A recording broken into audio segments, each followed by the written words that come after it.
tendency we have is we can categorize things. So we put everything in its own little box. And I'm not necessarily saying that's wrong in a sense. I think in a lot of ways it's made us more effective.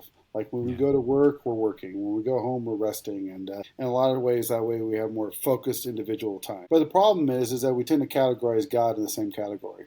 And the reality is that God is not just working like in the ministry, or He's not just working in whatever title we have, but He's a holistic God.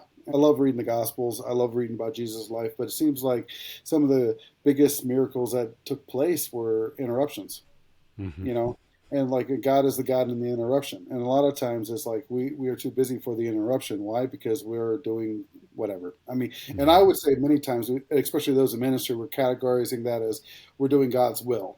Hmm. It's interesting. God's will take us away from actually what God wants to do.